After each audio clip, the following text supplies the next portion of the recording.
இந்த வருடம் 2025ஆம் ஆண்டு 9ஆம் எண்ணுக்குரிய ஆண்டாக இந்த ஆண்டு விளங்குகின்றது. இந்த 9ஆம் எண்ணுக்கு அதிபதி நவநாயகர்களிலே மங்களன் என்று சொல்லக்கூடிய செவ்வாய் பகவான். இந்த ஏப்ரல் மாதம்தான்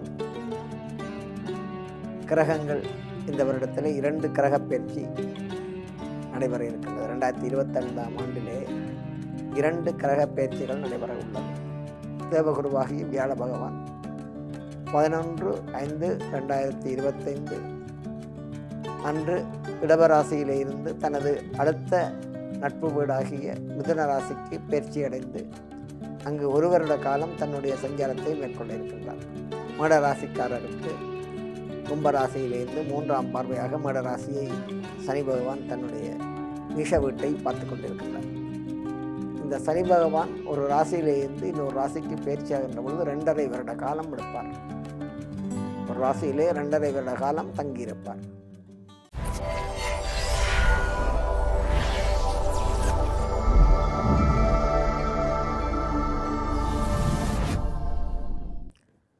குரு பிரம்மா குரு விஷ்ணு குரு தேவோ மகேஸ்வரः சாட்சாத் பரபிரம்மம் தஸ்மை ஸ்ரீ குரவே நமः. தரணி கர்ப்பசம்பூதம் வித்யுத்காந்தி சமப்பிரபம் குமாரம் சக்திகஸ்தம் மங்களம் பிரணமாம்யகம். எல்லாம் வல்ல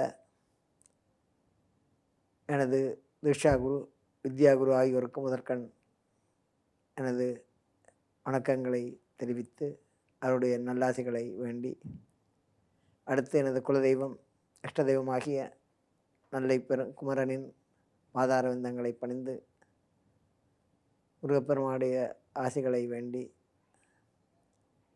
இன்றைய தினம் ஜனவரி 1ஆம் நாள் 2025ஆம் ஆண்டு புதிய வருடம் ஆரம்பமாகி இருக்கின்றது. இந்த புதிய வருடமானது தமிழர்களை பொறுத்தளவிலே இந்து பௌத்த தர்மத்திலே புது வருடம் என்பது சித்திரை மாதம் வரக்கூடிய வருடப்பிறப்பு. தமிழர்களுக்கும் பௌத்தர்களுக்கும் உரியது. இது ஆங்கில வருடப்பிறப்பு என்று சொல்வார்கள். ஜனவரி 1ஆம் தேதி ஆங்கில வருடப்பிறப்பு என்று கூறுவார்கள். வெளிநாடுகளிலே வெள்ளைக்காரர்கள் இரவு 12 மணிக்கு இந்த புது வருடத்தை ஜனவரி 1ஆம் தேதி கொண்டாட ஆரம்பித்தார்கள். தற்போது எங்களுடைய நாட்டில் இருக்கக்கூடிய மக்கள் வெளிநாடுகளிலே சென்று வாழ்வதினாலே அந்த கலாச்சாரத்தை பின்பற்றி அதை இன்று நமது நாட்டிலேயும் அந்த கலாச்சாரத்தை கொண்டு வந்து ஜனவரி 1ஆம் தேதி புது வருடப்பிறப்பு என்கின்ற ஒரு கொள்கையை உருவாக்கி அதை கொண்டாடுகின்றார்கள் பெரிய அளவிலே. இங்கே உள்ள ஆலயங்களிலேயும் அன்றைய தினம் மக்கள் ஆலயத்திற்கு வருகை தந்து அந்த புது வருடப்பிறப்பை நல்ல முறையிலே கொண்டாடுகின்றார்கள். இந்த ஜனவரி மாதம் ஆங்கில வருடம் 1ஆம் தேதி இந்த வருடம் 2025ஆம் ஆண்டு. ஒரு வருடத்துக்குரிய அந்த ஆண்டு எண்கணிதப்படி ஓர் கிரகங்கள் அந்த எண்ணை ஆட்சி செய்யும். இப்பொழுது நடந்து முடிந்த வருடத்துக்குரிய அதிபதி 2024 சனி பகவான் அந்த வருடத்தை சென்ற வருடம் ஆட்சி செய்தார். இந்த வருடம் 2025ஆம் ஆண்டு 9ஆம் எண்ணுக்குரிய ஆண்டாக இந்த ஆண்டு விளங்குகின்றது.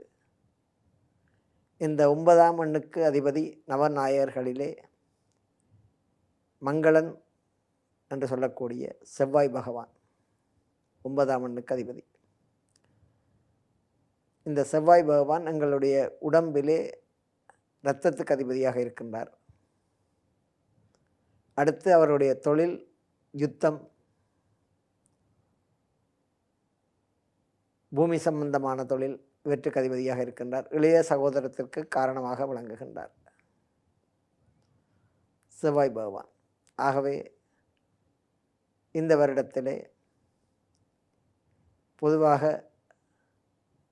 யுத்த சூழ்நிலைகள் ஏற்படக்கூடிய பலாபலன்கள், உலக நாடுகளிலே யுத்தங்கள் நடைபெறுவதற்கான சந்தர்ப்ப சூழ்நிலைகள் ஏற்படக்கூடிய வாய்ப்புகள் உருவாகும்.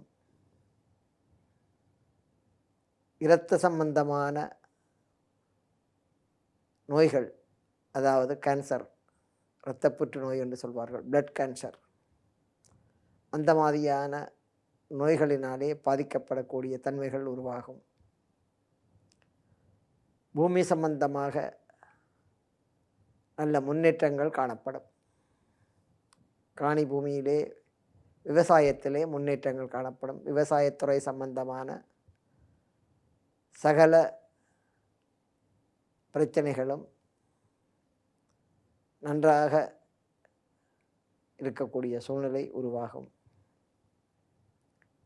இளைய சகோதரங்களுக்கு இடையிலே ஒற்றுமை, அந்த மாதிரிய தன்மை உருவாகும். இப்படியான பலாபலன்கள் இந்த வருஷத்திலே நடைபெற இருக்கின்றது. பொதுவாக இந்த வருடம் இப்பொழுது நடைபெற்று கொண்டிருக்கக்கூடிய வருடத்திலே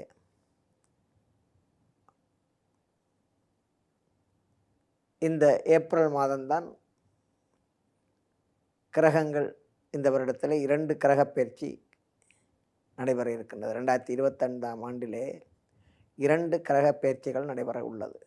ஒன்று தேவர்களுடைய தலைவனாக இருக்கக்கூடிய வியாழ பகவான், குரு பகவான், குரு பயிற்சி 11/5/2025 ஞாயிற்றுக்கிழமை இந்த குரு பயிற்சி நடைபெற இருக்கின்றது. அடுத்ததாக இந்த சாயா கிரகம் என்று சொல்வார்கள், நிழல் கிரகம் என்று சொல்லக்கூடிய சர்ப்ப கிரகம்,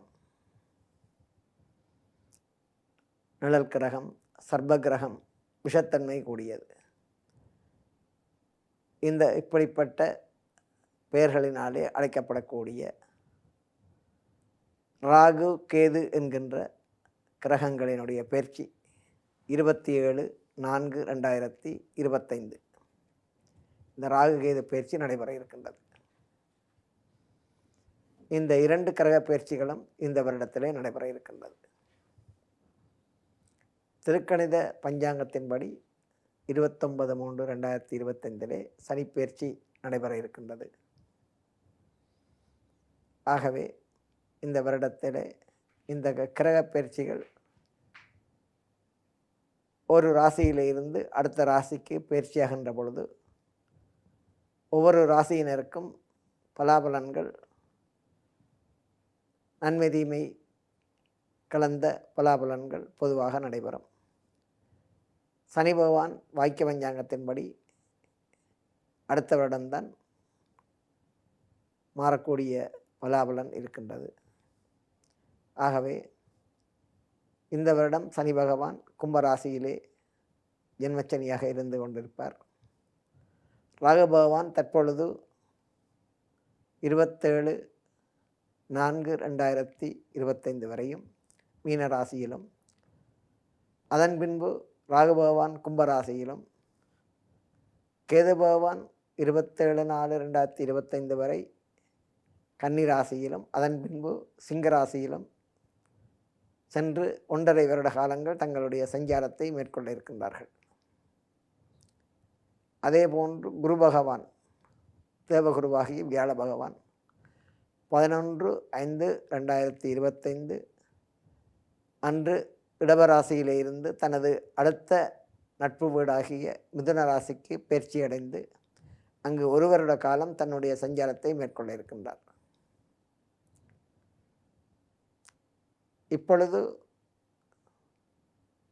குரு பகவான் ரிஷபராசியிலும், சனி பகவான் கும்பராசியிலும், ராகு பகவான் மீனராசியிலும், கேது பகவான் கன்னிராசியிலும் இருக்கின்றார்கள். மேடராசிக்காரர்களுக்கு பொதுவாக சந்திரனை அடிப்படையாக வைத்து சொல்லக்கூடிய பொது பலன்களானது, சந்திர ராசியை அடிப்படையாக வைத்து சொல்லக்கூடிய பொது பலன்கள் இந்த வருடத்தில்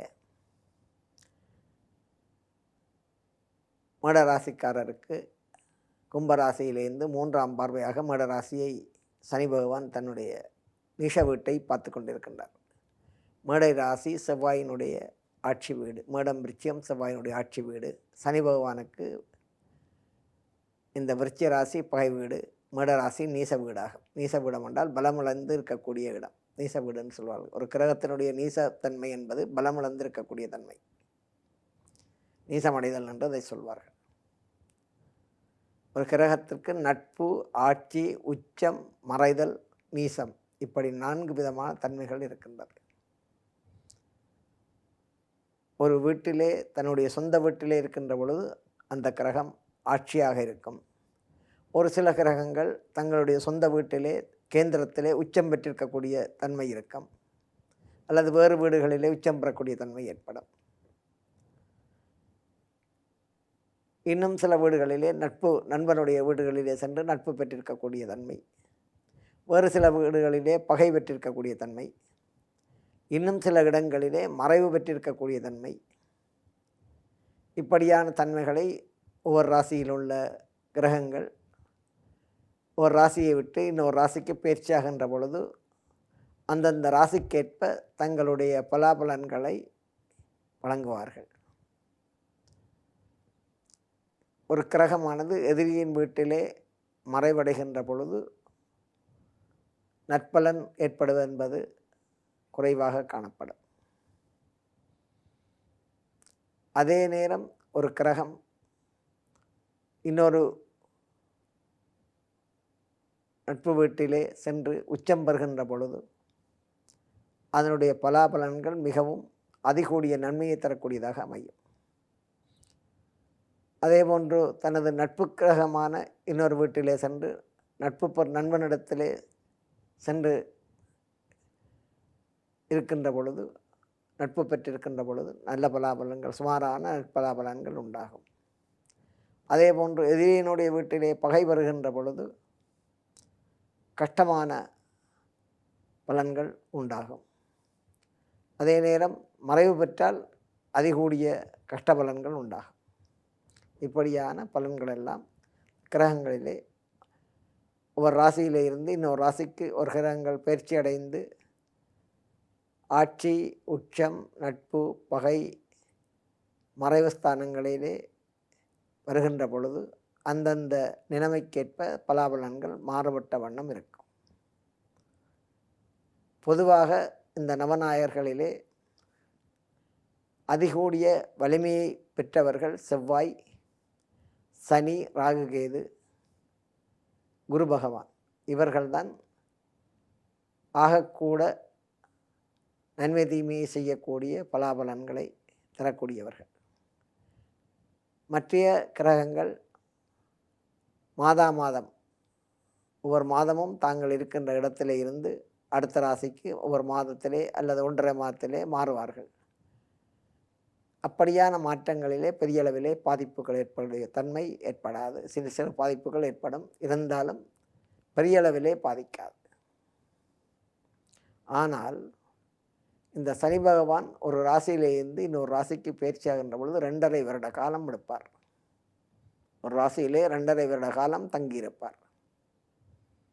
இந்த 7.5 சனி காலம் என்று சொல்லப்படக்கூடிய 7.5 வருடங்கள், பாதச்சனி, சிரஜச்சனி, நடுநிலைமையிலே உள்ள சனி, இப்படி 3 பங்காக எங்கள் உடம்பிலே அவருடைய பிரிவு ஏற்படும். 7.5 வருட காலம், 2.5, 2.5, 2.5 வருடங்கள். அதிலே 7.5 வருட காலத்திலே முதல் 2.5 வருட காலங்களை மங்கு சனி என்று சொல்வார்கள். நடுவிலே வரக்கூடிய 2.5 வருட காலங்கள் பொங்கு சனி என்று சொல்வார்கள். கடைசியிலே வரக்கூடிய 2.5 வருடம் மரணச்சனி என்று சொல்வார்கள். மங்கு சனி, பொங்கு சனி, மரணச்சனி. ஒரு மனிதனுடைய வாழ்க்கையிலே இந்த 3 ஏழரை சனி காலம் வரக்கூடிய சூழ்நிலை உண்டு. அப்படி வந்தால் அவனுடைய ஆயுள் 90 வயசு. ஏனென்றால் சனி பகவான் 27 வருடங்களுக்கு ஒருக்கா 12 ராசியையும் சுற்றி வர 27 வருடங்கள் 30 வருடங்கள் பிடிக்கும். ஆகையினாலே இந்த 3 ஏழரை சனி காலத்தையும் எதிர்நோக்குவர்கள் ஒரு சிலராகத்தான் இருக்கக்கூடும். அநேகமானோர் 2 ஏழரை சனி காலங்களைத்தான் தங்கள் வாழ்க்கையிலே சந்திக்கக்கூடிய சூழ்நிலை உருவாகும். ஒன்றில் மங்கு சனி காலம் அல்லது பொங்கு சனி காலம், இரண்டும், அல்லது பொங்கு சனியும் மரணச்சனியும், அந்த இரண்டும். இப்படியாக 2 ஏழரை சனி காலங்களைத்தான் மனித வாழ்க்கையிலே 100க்கு 90% சந்திக்கக்கூடிய வாய்ப்பு ஏற்படுகின்றது. ஒரு 10% தான் 3 ஏழரை சனி காலத்தையும் தங்கள் வாழ்க்கையிலே எதிர்நோக்கி சந்திக்கக்கூடிய வாய்ப்பினை பெறுவார்கள். ஆகவே இந்த ஏழரை சனி காலம் 7.5 வருடங்கள், அதிலே முட்கூறு, நடுக்கூறு, கடைசிக்கூறு என்று சொல்வார்கள். முதலாவது ஏழரை சனியிலே முட்கூறு, நடுக்கூறு, கடைசிக்கூறு என்று சொல்வார்கள். முட்கூறு ஒரு சாதாரணமான ஒரு பிள்ளையினுடைய வாழ்க்கையிலே முட்கூறு என்பது தாய் தந்தையருடன் இருக்கின்ற காலம். 18-20 வயதுக்கிடையிலே அந்த ஏழரை சனி பிறக்கின்ற பொழுது அந்த ஏழரை சனி காலம் 20 வயதுக்கிடையிலே நடைபெறுமானால் அதை மங்கு சனி என்று சொல்வார்கள். பிள்ளையினுடைய வாழ்க்கையிலே ஒரு மந்தமான நிலை இருந்து கொண்டிருக்கும். எதுவுமே அந்த பிள்ளையினாலே சுதந்திரமாக செயல்பட முடியாத தன்மை, தாய் தந்தையருடைய கட்டுப்பாட்டிலே இருக்கக்கூடிய தன்மை அந்த மங்கு சனி காலம். திரும்ப 27 வருடங்கள் கழித்து அந்த பிள்ளைக்கு 2வது ஏழரை சனி காலம் ஆரம்பமாகும். அது பொங்கு சனி என்று சொல்வார்கள். அந்த 2வது ஏழரை சனி காலத்திலே பிள்ளைக்கு தொழில், திருமணம், குழந்தை பாக்கியம், வாழ்க்கை சம்பந்தமான பலவிதமான நன்மதிமை நடைபெறக்கூடிய சூழ்நிலைகள். இது பொங்கு சனி காலம். வீடுமனை வாங்குவது, சொத்து பத்து சேர்ப்பது, வாகனங்கள் வாங்குவது, இப்படியானவை எல்லாம் பொங்கு சனி காலத்திலே நடைபெறும்.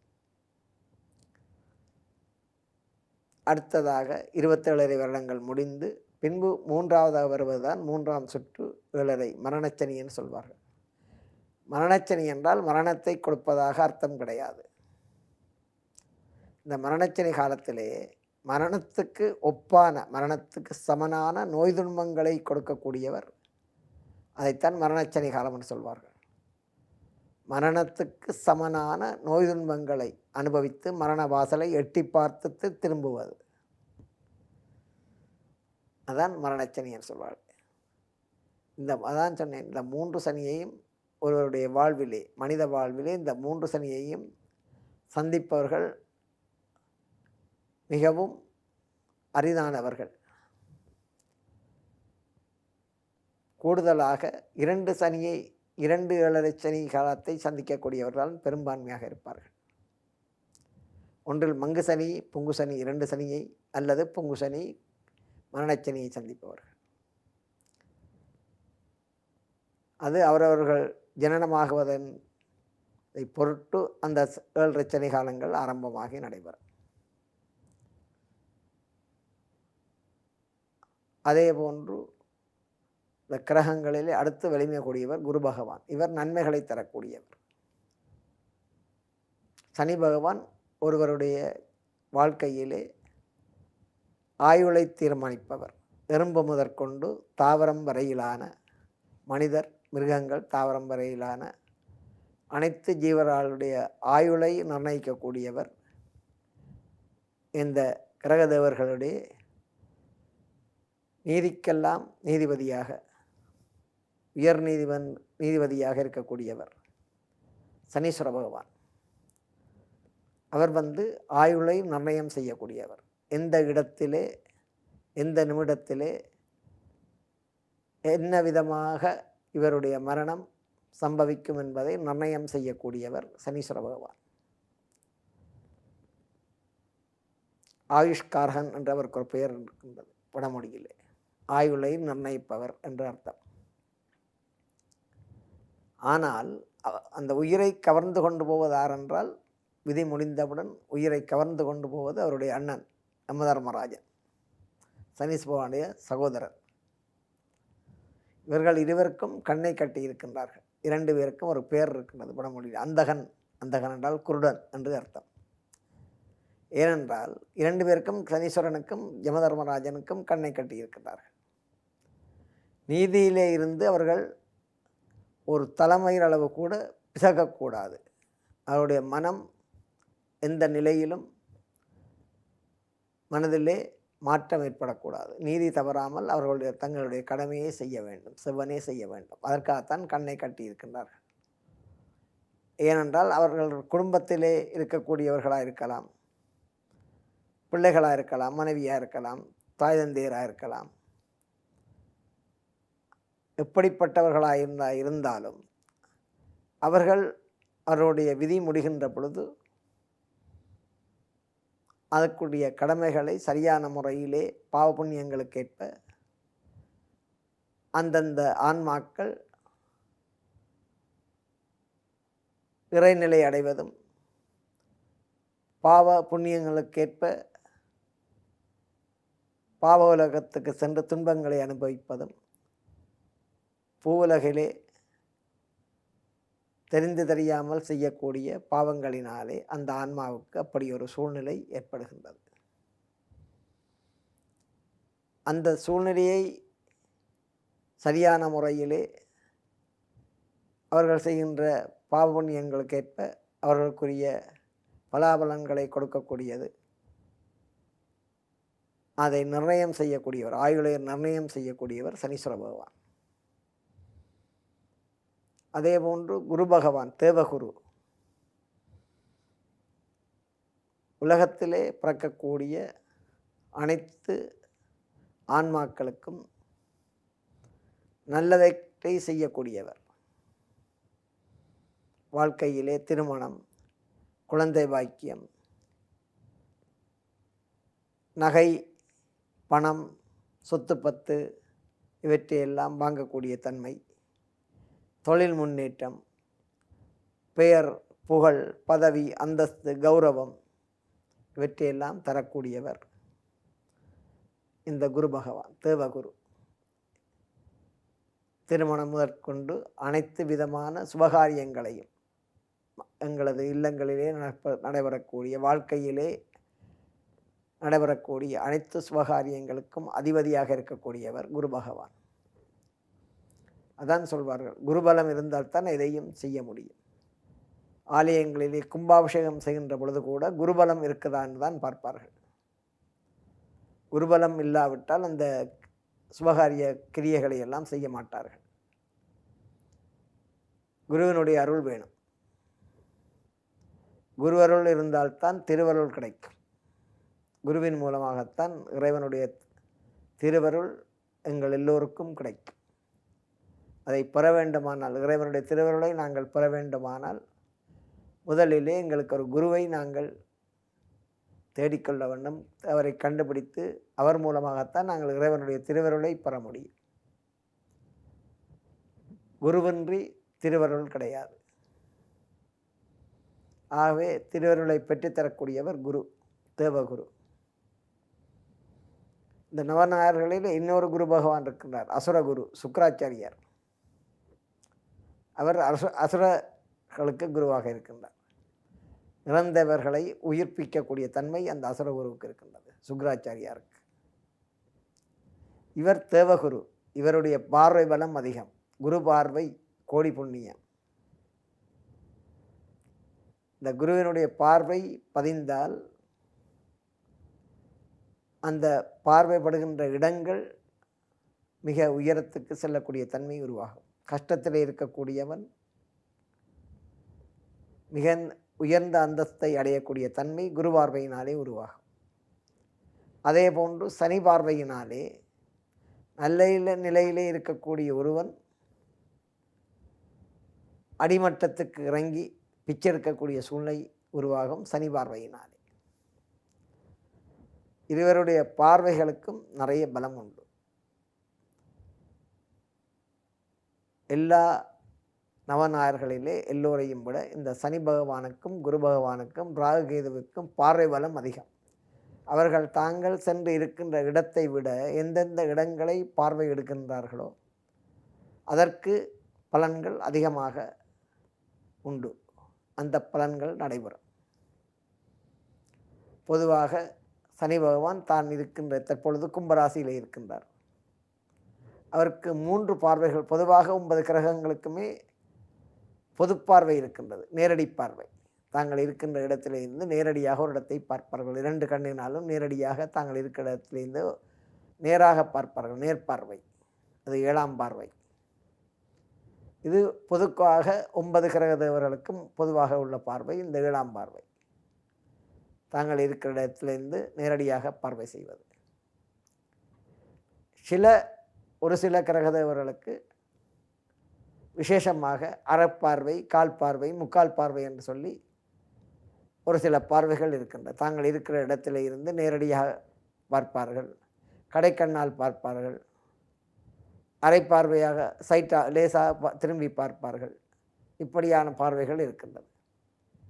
இதிலே சனி பகவானுடைய பார்வையும் குரு பகவானுடைய பார்வையும் மிகவும் வலிமை கூடியது. சனி பகவானுக்கு தான் இருக்கிற இடத்திலிருந்து 3ஆம் இடம், அடுத்தது பொது பார்வையாகிய 7ஆம் இடம், அடுத்தது அரைப்பார்வை 10ஆம் இடம். இந்த 3 பார்வைகள் உண்டு. அதுபோன்று குரு பகவானுக்கு அரைப்பார்வை, முழுப்பார்வை, காப்பார்வை என்று சொல்லி இருக்கின்றது. அரைப்பார்வை என்பது குரு பகவானுக்கு 5ஆம் இடம், 7ஆம் இடம் நேர்பார்வை முழுப்பார்வை, 9ஆம் இடம் கால் பார்வை. 3 இடங்களை பார்ப்பார் குரு பகவான். அதே போன்று ராகு கேதுக்களும் தாங்கள் இருக்கின்ற இடத்திலே இருந்து அவர்கள் இடதுபுறமாக பார்வையிடுவார்கள். இந்த 7 கிரகங்களும் தாங்கள் இருக்கிற இடத்திலே இருந்து நேரடி பார்வையும், அடுத்தது விசேஷ பார்வையாக வலதுபுறமாக பார்ப்பார்கள், வலதுபுறமாக சுற்றி வருவார்கள். இந்த ராகு கேது ஆகிய நிழல் கிரகங்கள், சர்ப்ப கிரகங்கள் சொல்லக்கூடிய நிழல் கிரகங்கள், இவர்கள் இந்த 12 ராசிகளையும் இடது பக்கமாக சுற்றி வருவார்கள். அவருடைய பார்வையும் இடது பக்கமாகவே இருக்கும். வலம் மாறி சஞ்சாரம் செய்வார்கள், இடதுபுறமாக சஞ்சாரம் செய்வார்கள், பார்வையும் இடதுபுறமாகவே இருக்கும். இந்த ராகு கேது கிரகங்கள் தாங்கள் இருக்கிற இடத்திலிருந்து 3ஆம் பார்வை, 7ஆம் பார்வை, 11ஆம் பார்வை ஆகிய 3 இடங்களை பார்வை செய்வார்கள். இந்த வருடம் 27/4/2025 இந்த ராகு கேது ஆகிய நிழற்கிரகங்கள் மீனராசியிலே இருந்து கும்பராசியிலே ராகு பகவானும், கன்னிராசியிலே இருந்து சிம்ம ராசிக்கு கேது பகவானும் பயிற்சியாகி 1.5 வருடங்கள் அந்த இடத்திலே இருந்து தங்களுடைய பார்வைகளை 3ஆம் பார்வையாக ராகு பகவான் கும்பராசியிலிருந்து 3ஆம் பார்வையாக தனுர் ராசியையும், 7ஆம் பார்வையாக சிங்க ராசியையும், 11ஆம் பார்வையாக ரிஷபராசியையும் பார்வையிட இருக்கின்றார்.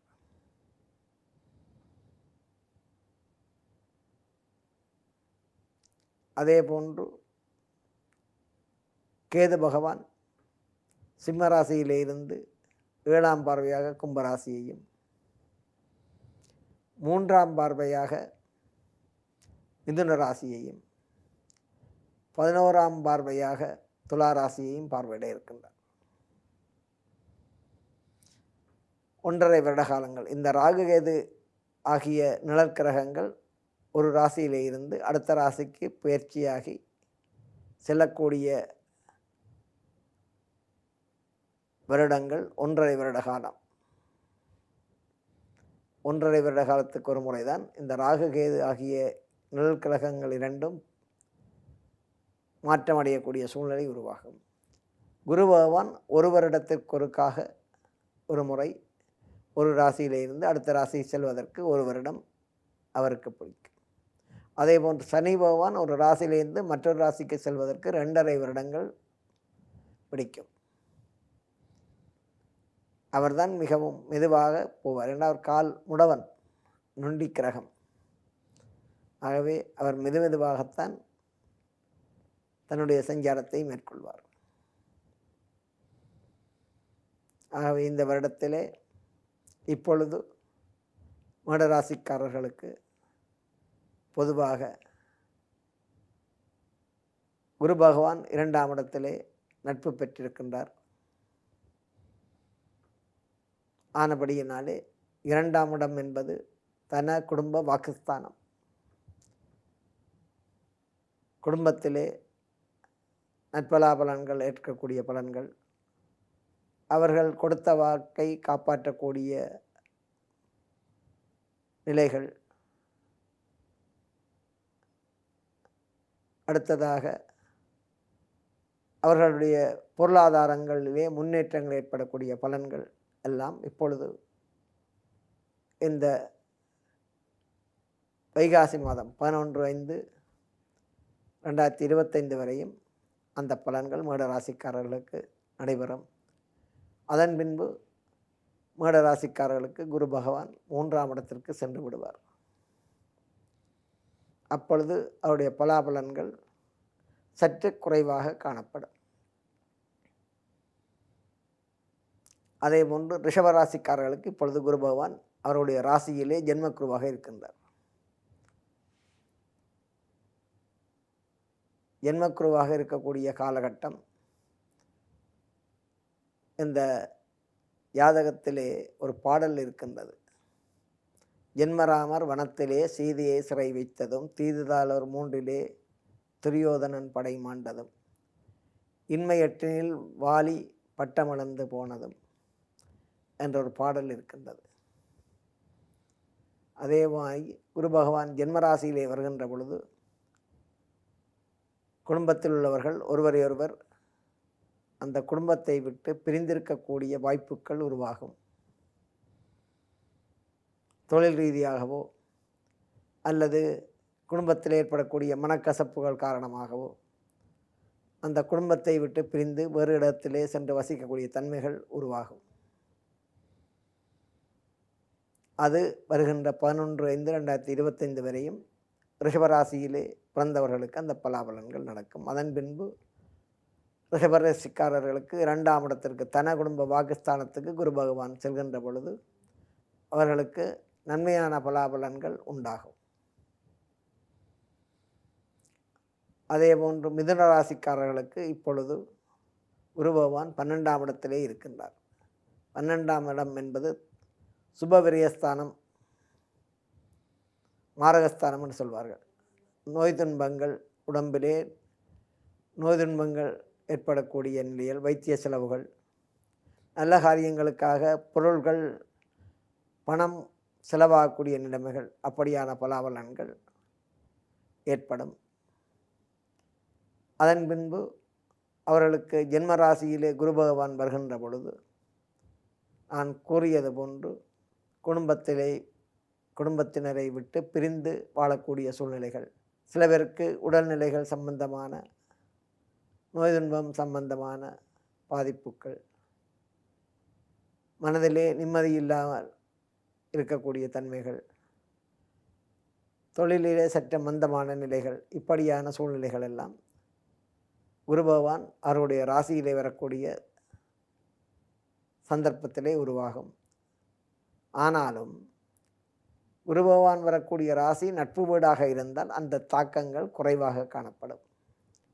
பகை வீடாக இருந்தால் அந்த தாக்கம் கூடுதலாக காணப்படும். மிதுனராசி குரு பகவானுடைய நட்பு வீடு. ரிஷபராசி மிதுனராசி எல்லாம் குரு பகவானுக்கு நட்பு வீடு. அதே போன்று கடகராசி குரு பகவானுடைய உச்ச வீடு. மகர ராசி குரு பகவானுடைய நீச வீடு. தனுர் ராசி மீனராசி குருவினுடைய ஆட்சி வீடு. ஆகவே இந்த மிதுன ராசிக்காரர்களுக்கு 2025ஆம் ஆண்டு ஜென்மராசியிலே குரு பகவான் வருவது அவர்களுக்கு சற்று மந்தமான பலாபலன்கள் நடைபெறும். அடுத்ததாக கடகராசிக்காரர்கள், அவர்களுக்கு குரு பகவான் 12ஆம் இடத்திலே சுபவிரியஸ்தானத்திலே குரு பகவான் வருகின்ற பொழுது சுபகாரியங்களுக்காக பணச்செலவு பொருட்செலவுகளை உருவாக்கக்கூடிய சூழ்நிலைகள், உடலிலே நோய் துன்பங்கள் வைத்திய செலவுகள் இடையிடையே ஏற்பட்டு முறையக்கூடிய தன்மைகள் எல்லாம் கடகராசிக்காரர்களுக்கு உருவாகும். இருப்பினும் கடகராசி குரு பகவானுடைய உச்ச வீடு என்பதனாலே பாதிப்புகள் சற்று குறைவாக காணப்படும். அடுத்ததாக சிம்மராசியினர், இவர்களுக்கு குரு பகவான் 11ஆம் இடத்திலே லாபஸ்தானத்திலே வருவது தொழில் மூலமான முன்னேற்றங்கள், வியாபாரத்திலே லாபங்கள் ஏற்படக்கூடிய நிலைகள், அவர்களிடத்திலே யாராவது கடன்கள் பெற்று திரும்ப கொடுக்காமல் இருந்தால் அந்த கொடுத்த கடன்கள் திரும்ப வசூலாகக்கூடிய தன்மைகள், தொழிலிலே முன்னேற்றமான நிலை, தொழிலிலே பதவி புகழ் ஏற்படக்கூடிய சூழ்நிலைகள், தொழில் மாற்றம், தொழிலிலே முன்னேற்றம், பதவி உயர்வு என்பன எல்லாம் ஏற்படக்கூடிய சூழ்நிலைகள் சிம்மராசிக்காரர்களுக்கு உருவாகும்.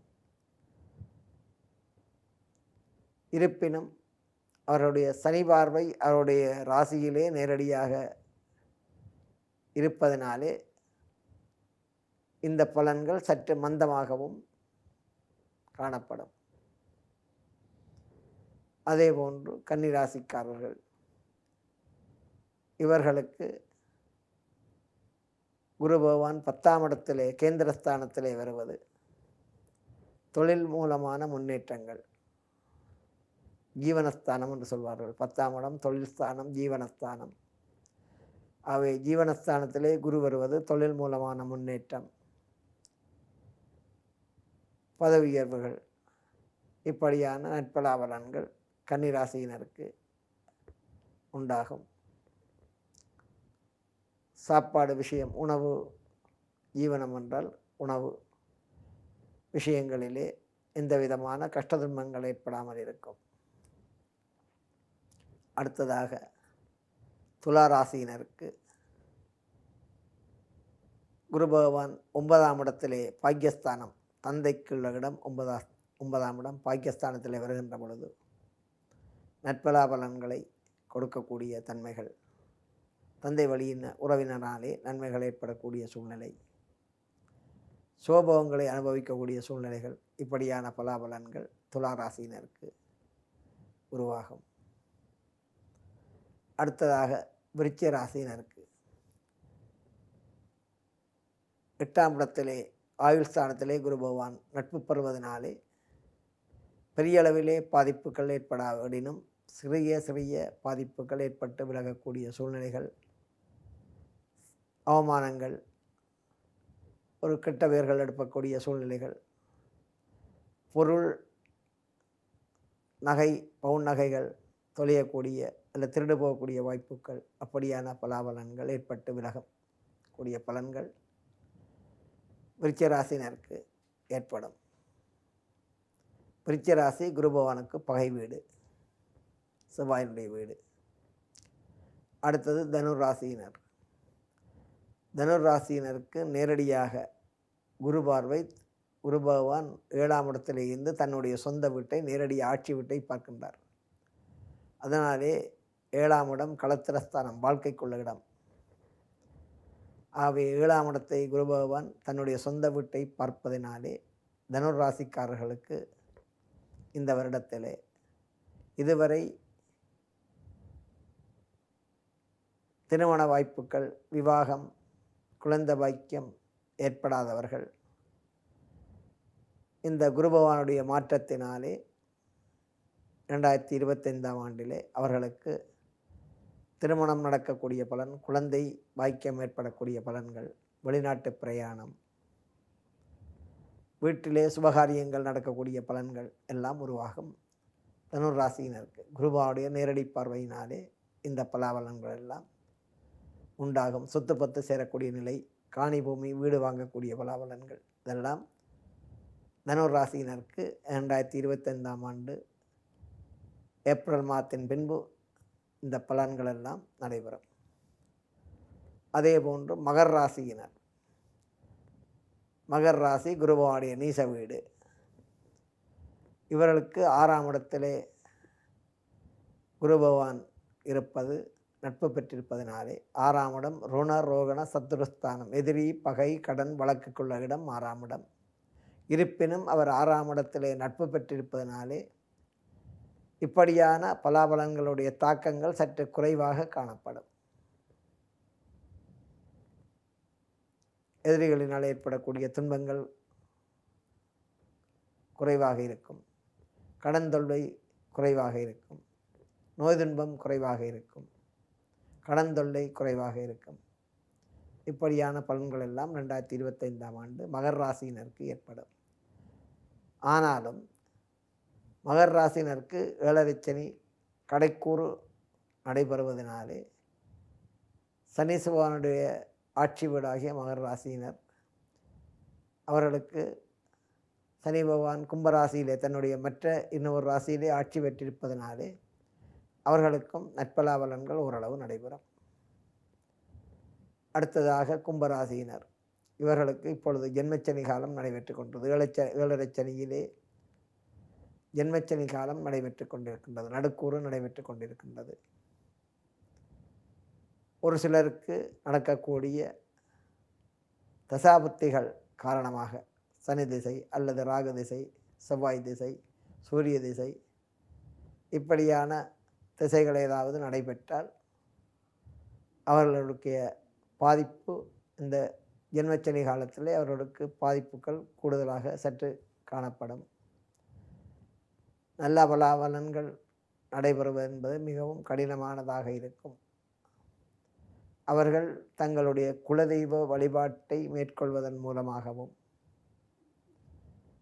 அடுத்து அவர்கள் அங்கவீனர்களுக்கு செய்யக்கூடிய, ஏழை எளியவர்கள் அங்கவீனர்களுக்கு செய்யக்கூடிய தான தர்மங்கள், உணவு உடை போன்ற தான தர்மங்கள் மூலமாகவும்,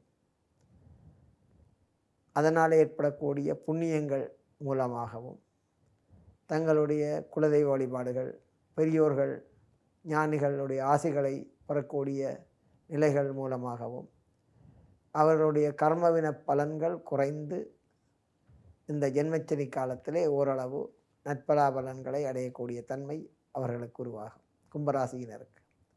அடுத்தது மீனராசியினர், இவர்களுக்கு இப்பொழுது 7.5 சனி காலம் ஆரம்பமாகி இருக்கின்றது. இன்னும் ஒரு வருட காலம் முடிந்த பின்பு அவர்களுக்கு ஜென்மச்சனி காலம் ஆரம்பமாகும். அவருடைய ராசியிலே சனி பகவான் வருவார். 2.5 வருட காலம் அங்கு இருப்பார் ஜென்மச்சனியாக. அந்த காலகட்டத்திலே அவர்களுக்கு ஒரு சில பாதிப்புகள் உருவாகும். இருப்பினும் பெரிய அளவிலே பாதிப்புகள் ஏற்படாது. காரணம், சனி பகவானும் குரு பகவானும் நெருங்கிய நண்பர்கள், சம வலிமை உடையவர்கள். சனி பகவானும் குரு பகவானும் நெருங்கிய நண்பர்கள், சம வலிமை உடையவர்கள், 2 பேரும் சமபலம் உடையவர்கள். ஆகவே குரு பகவானுடைய மற்றொரு ஆட்சி வீடாகிய மீனராசிக்கு சனி பகவான் நட்பு பெற்று வருகின்ற பொழுது அந்த ராசியிலே பெரிய அளவிலே தீமையை செய்ய மாட்டார் என்பது மிகவும் திண்ணமான ஒரு விடயம். ஆகவே அந்த இடத்திலே இருந்து அவர் பார்க்கின்ற இடங்களை பொறுத்து அவருடைய பலாபலன்கள், நன்மை தீமையான பலாபலன்கள் அந்தந்த ராசியினருக்கு ஏற்படும். ஆகவே அவர் நட்பு வீட்டிலே இருந்து பார்க்கின்ற பொழுது அவருடைய பார்வை திஷண்யம் மிகவும் குறைவாக இருக்கும். பார்வையுடைய வலிமை குறைவாக இருக்கும். அவை பெரிய அளவிலே பாதிப்புகள் ஏற்படாது மீனராசிக்கு சனி பகவான் வருகின்ற பொழுது. அடுத்ததாக மேடராசிக்கு இதே போன்று இப்போ ராகு பகவானும் கேது பகவானும் 27/4/2025 முதல் 1.5 வருட காலத்துக்கு கும்பராசியிலே ராகு பகவானும் சிங்கராசியிலே கேது பகவானும் வருகின்ற பொழுது ஒவ்வொரு ராசியினருக்கும் நன்மை தீமை கலந்த பலாபலன்கள் உண்டாகும். அதை உங்களுக்கு அவருடைய பயிற்சி காலத்துக்கு சற்று முன்னதாக நான் அதை பற்றிய விவரங்களை அடியேன் உங்களுக்கு அறிய தருவேன். இப்பொழுது இந்த ஆண்டு நடைபெறக்கூடிய வருஷத்தில் இதுவரை உங்களுக்கு நடைபெறக்கூடிய பொது பலன்களை சந்திரனை அடிப்படையாக வைத்து நடக்கக்கூடிய பொது பலன்களை இப்பொழுது உங்களுக்கு கூறியிருந்தேன்.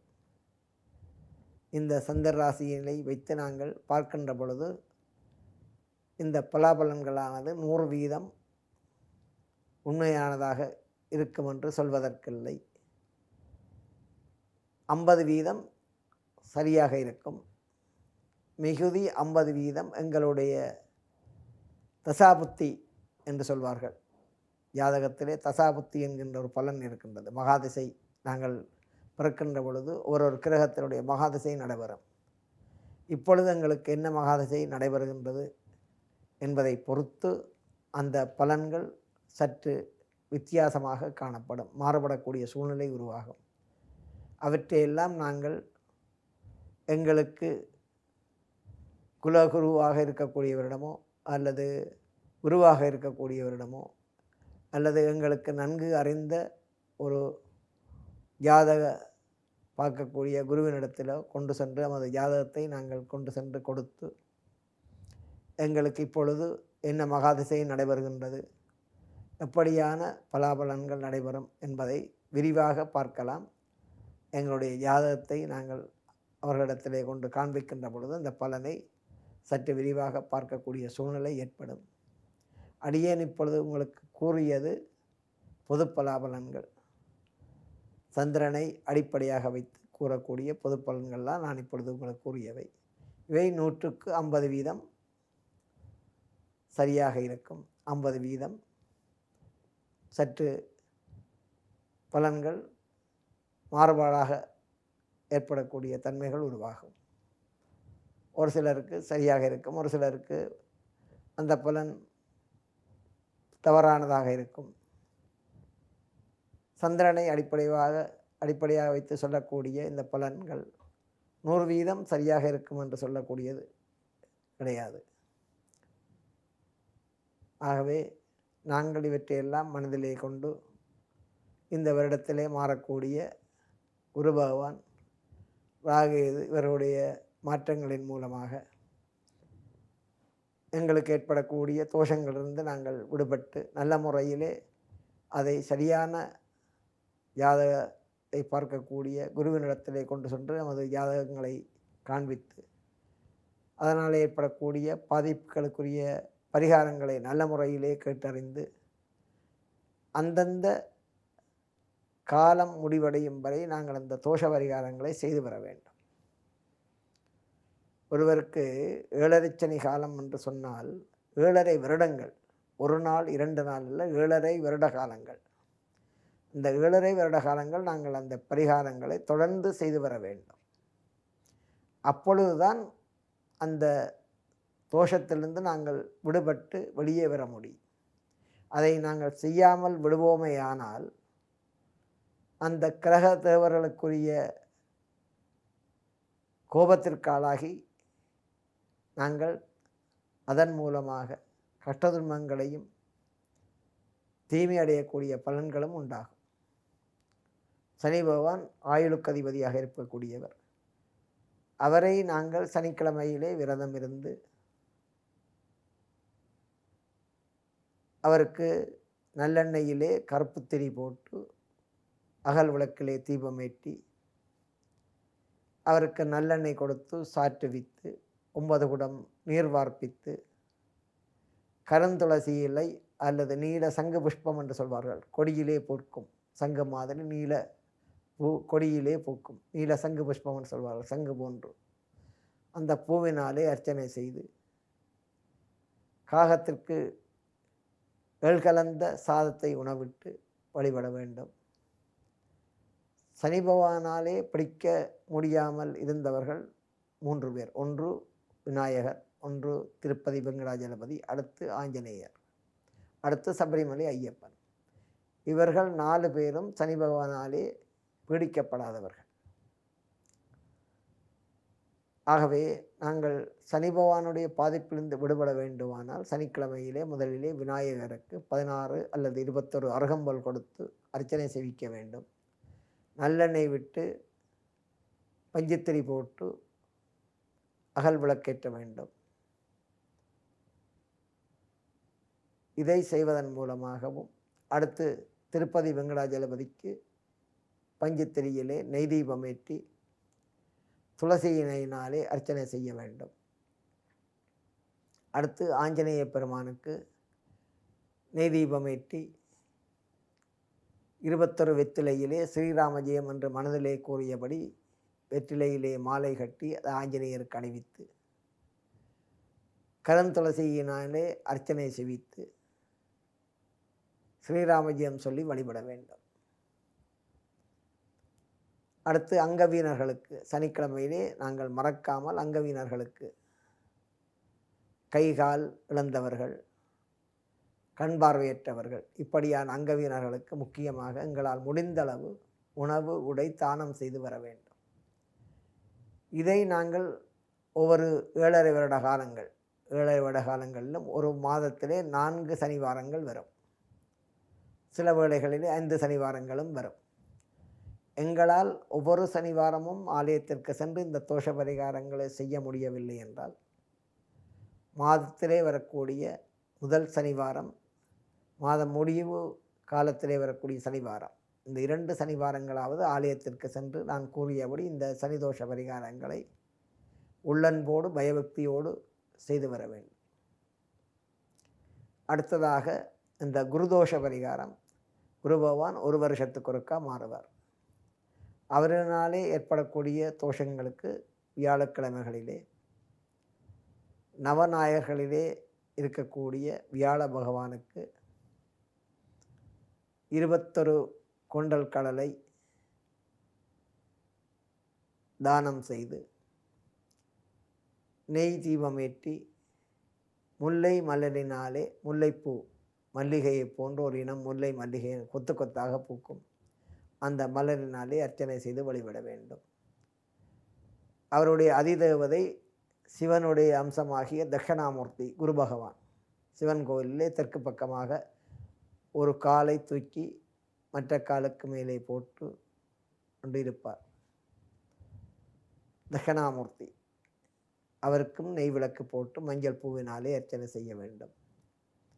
அவருக்கும் மேலாக குருவுக்கு குருவாக இருக்கக்கூடியவர், குருவுக்கே குருவாக இருந்து பிரணவ உபதேசத்தை செய்தவர் சிவனுடைய 2வது குழந்தையாகிய முருகப்பெருமான். அவர் குருவுக்கு குருவாக இருந்தார், தந்தைக்கே குருவாக இருந்து பிரணவ பொருளை உபதேசம் செய்தவர். ஆகவே வியாழக்கிழமைகளிலே தட்சிணாமூர்த்திக்கும் மஞ்சள் பூவினாலே நெய் தீபமேற்றி அர்ச்சனை செய்து வழிபட்டு முருகப்பெருமானுக்கும் நெய் தீபமேற்றி மஞ்சள் பூ கொடுத்து அர்ச்சனை செய்து வழிபட வேண்டும். தட்சிணாமூர்த்தி சுவாமிக்கு கொண்டல் கடலை அவித்து நைவேதனம் செய்து பூஜை முடிந்த பின்பு அதை வாங்கி ஏழை எளியவர்களுக்கு கொடுத்து பசுமாட்டிற்கும் கொடுத்து பின்பு நீங்களும் சற்று அதை அருந்த வேண்டும். இப்படி செய்வதன் மூலமாக குருவினுடைய தோஷம் நீங்கப்பெறும். இந்த ராகுகேது தோஷம் உடையவர்கள் வெள்ளிக்கிழமை, செவ்வாய்க்கிழமை, ஞாயிற்றுக்கிழமை ராகுகால நேரங்களிலே, வெள்ளிக்கிழமை காலை 10:30 மணி முதல் 12 மணி வரை ராகுகால நேரம், செவ்வாய்க்கிழமை மாலை 3 மணி முதல் 4:30 வரையான நேரம் 1.5 மணி நேரம் ராகுகால நேரம், ஞாயிற்றுக்கிழமையிலே மாலை 4:30 மணி முதல் 6 மணி வரையிலான நேரங்கள் ராகுகால நேரம். இந்த நேரத்திலே நாகதம்பிரான் அல்லது நாகபூஷணி அம்பாள் அல்ல நவநாயகர்களிலே ராகுகேது இவர்களுக்கு ராகுகேதுவிற்கு நல்லெண்ணெய் கொடுத்து சாத்தி, ராகுவிற்கு கருநீலப்பட்டும் கேதுவிற்கு பலவர்ணப்பட்டும் கொடுத்து சாத்தி, ராகுவிற்கு அருகம்புல்லினாலும் கேதுவுக்கு செவ்வலரி மலரினாலும் 2 பேருக்கும் நல்லெண்ணெய் தீபம் ஏற்றி அர்ச்சனை வழிபாடுகளை மேற்கொள்ள வேண்டும்.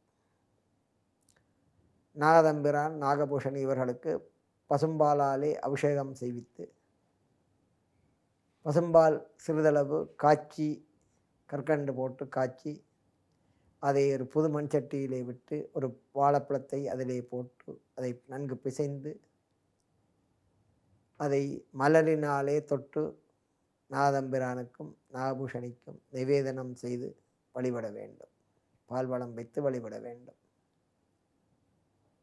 அடுத்ததாக செவ்வாய்க்கிழமை மாலை 3 மணி முதல் 4:30 வரையான ராகால நேரத்திலே துர்க்கையம்பாளுடைய ஆலயத்திலே சென்று முழு எலுமிச்சம்பழத்தை வெட்டக்கூடாது, 2 பாதிகளாக வெட்டக்கூடாது. முழு எலுமிச்சம்பழத்திலே மஞ்சள் பழமாக கருப்பு புள்ளிகள் இல்லாமல் நல்ல மஞ்சள் பழமாக தேர்ந்தெடுத்து முதல் கிழமை ஒரு பழத்திலே மேலே அந்த தேசிக்காய் எலுமிச்சம்பழம் மரத்திலே இருக்கக்கூடிய அந்த மேல் பகுதி மூழ்பகுதி என்று சொல்வார்கள், அந்த பகுதியிலே ஒரு ஆணியினாலே துளையிட்டு மெதுவாக அமர்த்தி அந்த சாறை வெளியே எடுத்துவிட்டு அதிலே நெய்யூற்றி ஒரு திரி வைத்து முதல் கிழமை ஒரு தீபம் ஏற்ற வேண்டும். 2வது கிழமை செவ்வாய்க்கிழமை 2 தீபம் ஏற்ற வேண்டும். இப்படி 9 கிழமைகள், 11 கிழமைகள், 21 கிழமைகள் தொடர்ந்து இந்த நெய் தீபம் ஏற்றி அம்பாளை துர்க்கையம்பாளை குங்குமத்தினாலும் அர்ச்சனை செய்து அம்பாளுக்கு எலுமிச்சம்பழம் வெப்பமிலை சேர்த்து மாலை கட்டி அணிவித்து இந்த நாங்கள் எலுமிச்சம்பழத்திலே விளக்கேற்றுகின்ற பொழுது ஒவ்வொரு முறையும் ஒவ்வொரு தீபம் கூடிக்கொண்டு வரும். அப்படி வருகின்ற பொழுது நாங்கள் அந்த எலுமிச்சம்பழத்தில் இருந்து எடுக்கக்கூடிய அந்த சாறை ஒரு பாத்திரத்தில் எடுத்து சற்று நீர் கலந்து அத்துடன் சர்க்கரை கலந்து அதை அம்பாளுக்கு நிவேதனம் செய்து பின்பு அதை தீர்த்தமாக அருந்த வேண்டும். செவ்வாய்க்கிழமைகளிலே துர்க்கையம்பாளுக்கு எலுமிச்சம்பழத்திலே நிவேதனம், எலுமிச்சம்பழ சாதம் என்று சொல்வார்கள், எலுமிச்சம்பழ சாதம் வைத்து அம்பாளுக்கு நிவேதனம் செய்து அதை ஏனி அடியவர்களுக்கும் கொடுத்து நாங்களும் உண்ண வேண்டும்.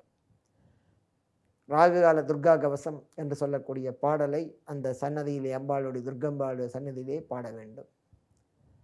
ராகுக்கு முன்பாக ராகு கவசம் கேது கவசத்தை கோளரபதிகம் இவற்றை பாடி வழிபட வேண்டும். இப்படியானவற்றை தொடர்ந்து செய்து வருவதன் மூலமாக அந்த ராகு கேதுவினாலே ஏற்படக்கூடிய விஷத்தன்மைகள், விஷம் தீண்டக்கூடிய பலாபலன்கள், நாங்கள் சாப்பிடுகின்ற உணவு விஷமாகி வயிற்றிலே பாதிப்புகள் ஏற்படக்கூடிய நிலைமைகள் எல்லாம் மாறி எங்களுக்கு நற்பலாபலன்கள் ஏற்படும். குழந்தை வாக்கியம் இல்லாதவர்களுக்கு குழந்தை வாக்கியம் ஏற்படும். மலட்டுத்தன்மை இருக்கக்கூடியவர்களுக்கு அது இல்லாமல் போகும்.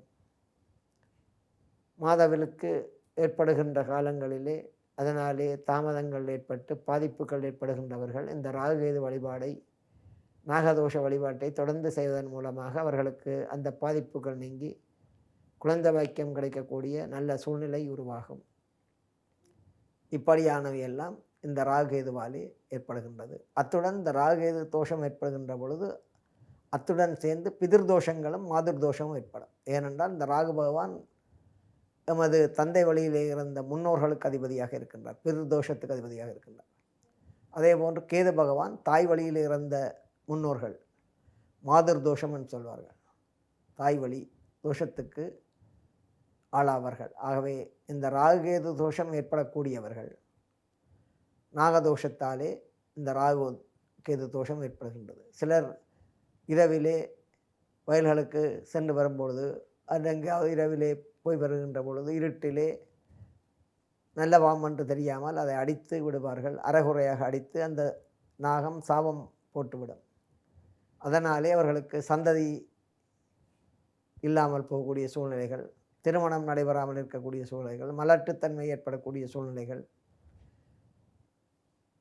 விஷப்பூச்சிகளினாலே உடம்பிலே தீண்டப்பெற்று விஷப்பூச்சிகள் எங்களுடைய உடம்பிலே தீண்டி அதனாலே பாதிப்புகள் ஏற்படக்கூடிய சூழ்நிலை, இதெல்லாம் இந்த நாகதோஷத்தாலே ராகுகேது தோஷத்தாலே ஏற்படுகின்றது.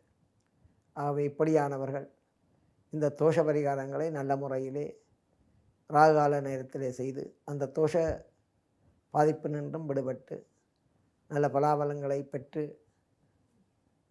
நீங்கள் நீடுழி காலம் நன்றாக வாழ வேண்டும்.